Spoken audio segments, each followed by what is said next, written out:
अस्सलाम वालेकुम दोस्तों, आज हम जिस वीडियो की जानिब बढ़ रहे हैं वो शख्सियत किसी तारफ़ की मोहताज नहीं। आप ईरान के सुप्रीम लीडर और मशहूर आलम दीन सैयद अली हुसैन ख़ामनाई हैं। आज हम आपको उनकी शख्सियत से मुतल्लिक एक छोटी सी मामूली सी बायोग्राफी बताने की कोशिश करेंगे। आपका मुकम्मल नाम सैयद अली हुसैन ख़ामनाई है। आप सन 1358 हिजरी यानी कि 1940 को मशहद के एक मजहबी घराने में पैदा हुए। इंटरमीडिएट तक आपने अपनी पढ़ाई मुकम्मल करने के बाद मशहद के हौज़ा इल्मिया में दाखिला ले लिया। मुकद्दमात और दीगर तालीम इस्लामी अपने वालिद और दीगर उस्ताज़ा से हासिल की। बहुत जल्द आयतुल उज़्मा सिलानी के दरस खारिज की सतह पर पहुँच गए। सन 1956 में पहली बार इराक की ज़ियारत के लिए गए और फिर अमीरुल मोमिनीन अली अलैहिस्सलाम के शहर नजफ़ अशरफ के हौज़ा इल्मिया में अपनी तालीम मुकम्मल करने का इरादा किया, मगर अपने वालिद के इसरार की वजह से आप दोबारा ईरान की जानिब वापस पलट गए और फिर सन 1956 से 1963 तक हौज़ा इल्मिया में आयतुल्लाह बरोदर्जी और इमाम खुमैनी जैसे अजीम उलमा से इल्म दीन हासिल किया। 1963 को ही अपने वालिद की बीमारी की वजह से वापस मशहद मुक़द्दस लौट गए, अपने वालिद की देखभाल में मशगूल हो गए और फिर वहाँ के ही करीबी आयतुल्लाह के दरसों में हाजिर हुए और फ़िक़्ह और असूल भी पढ़ाए। उन्होंने यूनिवर्सिटी और स्कूल लेवल के तलबा के लिए पहली बार इस्लामी तालीमात की क्लासेस का आगाज़ किया। डॉक्टर आशोज़ब कहते हैं उन्होंने अपनी सारी ज़िंदगी इस्लामी अमूर पर सर्फ कर दी और वो हर उस आवाज़ की जानिब आगे बढ़े जो मुसलमानों के लिए होती थी, और इसी तरह उनकी एक आवाज़ नवाब सफ़ूई की जानिब बढ़ी। आपने अपनी जवानी के अयाम मशहद ही में गुजारे। सबसे पहले आपने ईरान में मिस्री कारियों को मुतारफ़ कराया। इसी वजह से ईरान में मिस्री कारियों का सेहरा उन्हीं के सर जाता है। उन्होंने कैसेट जैसी टेक्नोलॉजी जो उस दौर में कैसेट के तौर पर मशहूर थी, ईरानियों को मिस्री कारियों से आशना करवाया। सबसे पहले मिस्रियों की अहम रूहानी शख्सियत सैयद कुतुब से रोशना करवाया और उनकी कुतुब का फ़ारसी में तर्जमा किया। अल मुस्तकबिल अल कुरान और फ़ी ज़लाल अल कुरान जैसी कुतुब का तर्जमा किया और इस तरह ईरान को सैयद कुतुब जैसी शख्सियत का तारुफ हुआ। बादशाह वक़्त के दौर में आपको मशहद से जनूबी ईरान की जानिब जला वतन कर दिया गया, तो वहाँ भी उन्होंने शिया सुन्नी मुसलमानों को एक करने की कोशिश की।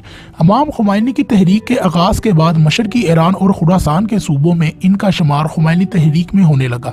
इसीलिए साबका ईरान बादशाह बहलवी हुकूमत की जानिब से काफ़ी बार आप की तकारीर पर पाबंदियां और काफ़ी बार कैद भी कर दिए गए और फिर 3 साल के लिए ईरान के जनूब की जानिब जला वतन हुए। इस्लामी ईरानी इनकलाब के वक़्त वो मशहद मुक़द्दस वापस लौट आए और मशहद और खुरासान और दीगर तहरीर में अवाम के साथ साथ रहे। फिर इमाम खुमैनी जब पेरिस से जलावतनी के बाद वापस वतन ईरान आ गए तो भी वो उनके इस्तकबाल के लिए तेहरान पहुँच गए। इनका शुमार तहरीक के अहम सरबराहान में होता है। आप इस तहरीक के मुख्तलिफ अहम ओहदों पर भी फाइज रहे। इस्लामी इनकलाब के बाद से लेकर अब तक जब ईरानी क़यादत इनके ही सुपुर्द है, वो मुख्तलिफ किस्म के ओहदों पर फाइज होकर यहाँ तक पहुँचे हैं। ईरान की कमेटी के रुकन और तेहरान के इमाम जुमा, पार्लियामेंट मजलिस इस्लामी में ईरान के नुमाइंदे के तौर पर और आला दफाई कौंसिल में इमाम खुमैनी के नुमाइंदे के तौर पर 6 साल तक इस्लामी जमहूरिया ईरान के सदर भी हैं। बानी इमाम खुमैनी इस्लाम के इंतकाल के बाद माहिरीन कौंसिल ने ईरान के इनकलाब की भागदौड़ आपके हवाले कर दी। डॉक्टर अबी आज़ाद शहराजी कहते हैं कि तेहरान में तकरीब और मज़ाहब इस्लामी यूनिवर्सिटी के सरबराहान कहते हैं कि उन्होंने फिल अल ज़लालुल कुरान नामी किताब का तर्जमा किया जो इस सिलसिले में एक अहम ख्याली और गम आज़ादी करता है। उन्होंने इनकलाब ईरान से कबल ही जलावतनी की ज़िंदगी भी गुजारी जहाँ शिया और सुन्नी की मिली जुली आबादी थी। आपने वहाँ शिया और सुन्नी इत्तेहाद की फ़िज़ा बना दी जहाँ शिया और सुन्नी मिलकर एक ही नमाज जमात के साथ पढ़ना शुरू हो गए। इनके ख़यालात और तकारीर से लोग बहुत ही मुस्तफ़ीद हुए।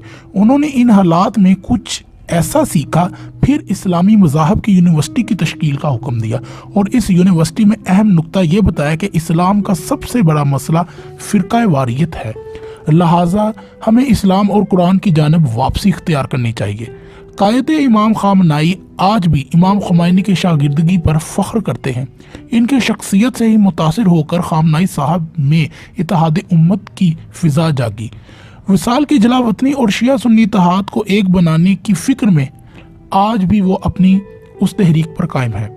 जब वो ईरानी सदर हुए तो उन्होंने खित्ते में मुस्लिम अवाम ख्यालात, परेशानी और इस्लामी ज़रूरियात को देखा और इस सिलसिला में मुतालिया भी किया।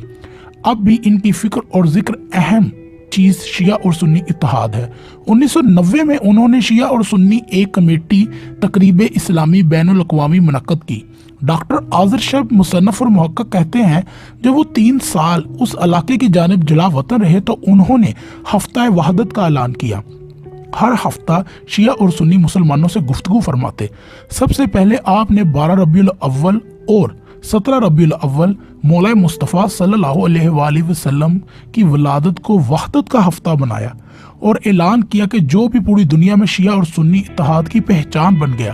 آپ تقریب اسلامی بین الاقوامی کے بانی بھی ہیں جو فقط اتحاد پر زور دیتی ہے۔ حجت الاسلام احدی اور مصنف اور محقق فرماتے ہیں کہ وہ تقریب اتحاد کی اہم شخصیت ہے۔ اپنی صدارت اور قیادت کے دوران ان کی اول ترین ترجیح اتحاد امت اور شیعہ سنی اتحاد ہے، اور یہ حقیقت ہے کہ اتحاد کی جو فضا انہوں نے قائم کی اس کی مثال نہیں بنتی۔ انہوں نے یاسر الحبیب جیسے رافضی جو اہل سنت کی مقدسات کی کھلم کھلا توہین کرتا تھا اور وہ تاریخی فتویٰ دیا جسے تمام امت مسلمہ اور شیعہ اور سنی قدر کی نگاہ سے دیکھتے ہیں۔ یاسر الحبیب کو ایران سے خارج کر دیا گیا اور اسے وہاں سے نکال دیا گیا جو اب امریکہ کی پناہ میں ہے۔ انہی کی وجہ سے امت کی دل آج قریب ہو رہے ہیں۔ تو دوستو، یہ ایک مختصر بائیوگرافی تھی سید علی حسین خامنائی۔ اگر آپ چاہتے ہیں کہ ہم آپ کو دیگر دوسری اور اہم شخصیات کی زندگی پر بائیوگرافی بنا کر دیں تو برائے کرم آپ ہماری ویڈیو کو شیئر کریں، لائک کریں اور کمنٹ میں اپنی رائے کا ضرور اظہار کریں۔